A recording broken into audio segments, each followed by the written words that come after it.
दानिय्येल अध्याय 1।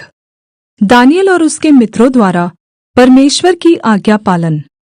यहूदा के राजा यहोयाकीम के राज्य के 3 वर्ष में बाबेल के राजा नबूकदनेस्सर ने यरूशलेम पर चढ़ाई करके उसको घेर लिया। तब परमेश्वर ने यहूदा के राजा यहोयाकीम को परमेश्वर के भवन के कई पात्रों सहित उसके हाथ में कर दिया, और उसने उन पात्रों को शिनार देश में अपने देवता के मंदिर में ले जाकर अपने देवता के भण्डार में रख दिया। तब उस राजा ने अपने खोजों के प्रधान अश्पनज को आज्ञा दी कि इस्राएली राजपुत्रों और प्रतिष्ठित पुरुषों में से ऐसे कई जवानों को ला, जो निर्दोष, सुंदर और सब प्रकार की बुद्धि में प्रवीण और ज्ञान में निपुण और विद्वान और राजभवन में हाजिर रहने के योग्य हों, और उन्हें कसदियों के शास्त्र और भाषा की शिक्षा दे। और राजा ने आज्ञा दी कि उसके भोजन और पीने के दाखमधु में से उन्हें प्रतिदिन खाने पीने को दिया जाए। इस प्रकार 3 वर्ष तक उनका पालन पोषण होता रहे। तब उसके बाद वे राजा के सामने हाजिर किए जाएँ। उनमें यहूदा की संतान से चुने हुए दानिय्येल, हनन्याह, मीशाएल और अजर्याह नामक यहूदी थे, और खोजों के प्रधान ने उनके दूसरे नाम रखे, अर्थात् दानिय्येल का नाम उसने बेलतशस्सर, हनन्याह का शद्रक, मीशाएल का मेशक और अजर्याह का नाम अबेदनगो रखा। परन्तु दानिय्येल ने अपने मन में ठान लिया कि वह राजा का भोजन खाकर और उसका दाखमधु पीकर स्वयं को अपवित्र न होने देगा। इसलिए उसने खोजों के प्रधान से विनती की कि उसे अपवित्र न होने दे। परमेश्वर ने खोजों के प्रधान के मन में दानिय्येल के प्रति कृपा और दया भर दी, और खोजों के प्रधान ने दानिय्येल से कहा, मैं अपने स्वामी राजा से डरता हूँ, क्योंकि तुम्हारा खाना पीना उसी ने ठहराया है। कहीं ऐसा न हो कि वह तेरा मुँह तेरे संगी जवानों से उतरा हुआ और उदास देखे, और तुम मेरा सिर राजा के सामने जोखिम में डालो।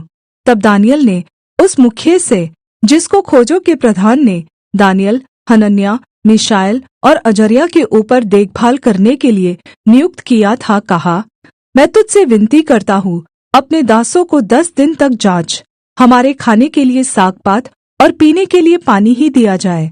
फिर 10 दिन के बाद हमारे मुँह और जो जवान राजा का भोजन खाते हैं उनके मुँह को देख, और जैसा तुझे देख पड़े उसी के अनुसार अपने दासों से व्यवहार करना। उनकी यह विनती उसने मान ली, और 10 दिन तक उनको जाँचता रहा। 10 दिन के बाद उनके मुँह राजा के भोजन के खाने वाले सब जवानों से अधिक अच्छे और चिकने देख पड़े। तब वह मुखिया उनका भोजन और उनके पीने के लिए ठहराया हुआ दाखमधु दोनों छुड़ाकर उनको सागपात देने लगा। और परमेश्वर ने उन चारों जवानों को सब शास्त्रों और सब प्रकार की विद्याओं में बुद्धिमानी और प्रवीणता दी, और दानिय्येल सब प्रकार के दर्शन और स्वप्न के अर्थ का ज्ञानी हो गया। तब जितने दिन के बाद नबूकदनेस्सर राजा ने जवानों को भीतर ले आने की आज्ञा दी थी, उतने दिनों के बीतने पर खोजों का प्रधान उन्हें उसके सामने ले गया, और राजा उनसे बातचीत करने लगा। और दानिय्येल, हनन्याह, मीशाएल और अजर्याह के तुल्य उन सब में से कोई न ठहरा, इसलिए वे राजा के सम्मुख हाजिर रहने लगे।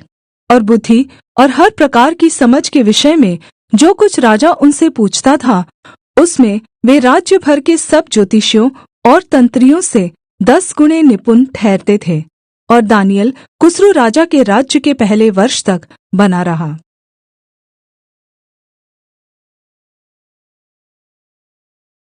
दानिय्येल अध्याय 2। नबूकदनेस्सर का स्वप्न।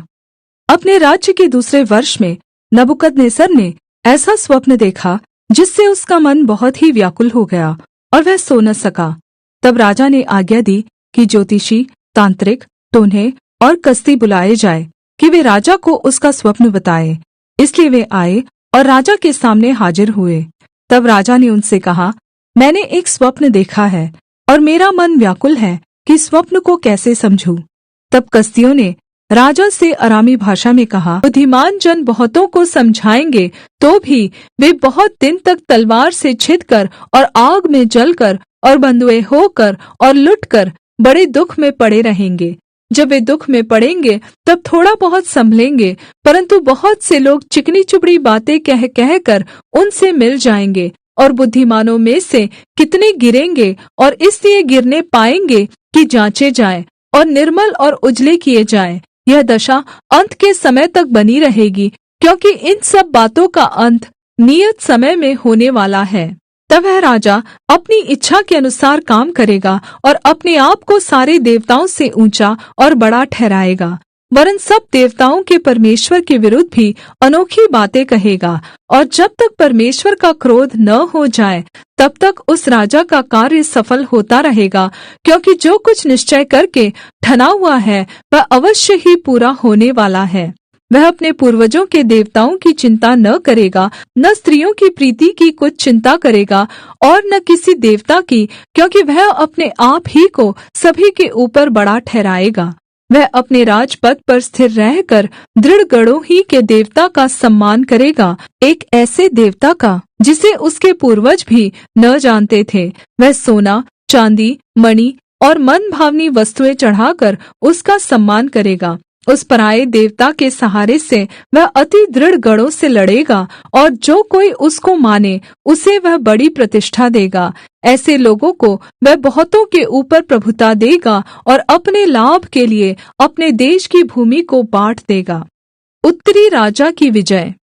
अंत के समय दक्षिण देश का राजा उसको सींग मारने लगेगा, परंतु उत्तर देश का राजा उस पर बवंडर के समान बहुत से रथ सवार और जहाज लेकर चढ़ाई करेगा। इस रीति से वह बहुत से देशों में फैल जाएगा और उनमें से निकल जाएगा। वह शिरोमणि देश में भी आएगा और बहुत से देश उजड़ जाएंगे, परंतु एदोमी, मोआबी और मुख्य मुख्य अम्मोनी आदि जातियों के देश उसके हाथ से बच जाएंगे। वह कई देशों पर हाथ बढ़ाएगा और मिस्र देश भी न बचेगा। वह मिस्र के सोने चांदी के खजानों और सब मनभावनी वस्तुओं का स्वामी हो जाएगा, और लूबी और कूशी लोग भी उसके पीछे हो लेंगे। उसी समय वह पूरब और उत्तर दिशाओं से समाचार सुनकर घबराएगा और बड़े क्रोध में आकर बहुतों का सत्यानाश करने के लिए निकलेगा। और वह दोनों समुद्रों के बीच पवित्र शिरोमणि पर्वत के पास अपना राजकीय तंबू खड़ा कराएगा। इतना करने पर भी उसका अंत आ जाएगा और कोई उसका सहायक न रहेगा।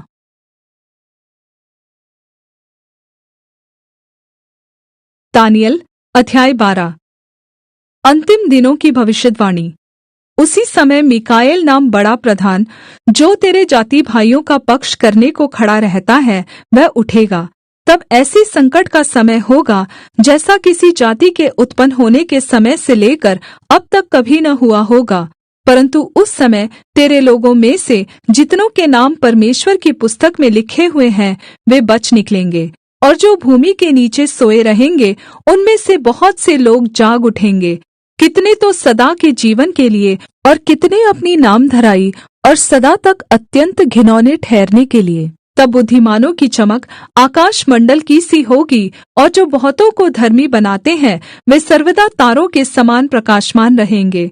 परंतु हे दानिय्येल, तू इस पुस्तक पर मुहर करके इन वचनों को अंत समय तक के लिए बंद रख। और बहुत लोग पूछ पाछ और ढूंढ ढांढ करेंगे, और इससे ज्ञान बढ़ भी जाएगा। यह सब सुन, मुझ दानिय्येल ने दृष्टि करके क्या देखा कि और दो पुरुष खड़े हैं, एक तो नदी के इस तट पर और दूसरा नदी के उस तट पर है। तब जो पुरुष सन का वस्त्र पहने हुए नदी के जल के ऊपर था, उससे उन पुरुषों में से एक ने पूछा, इन आश्चर्य कर्मों का अंत कब तक होगा?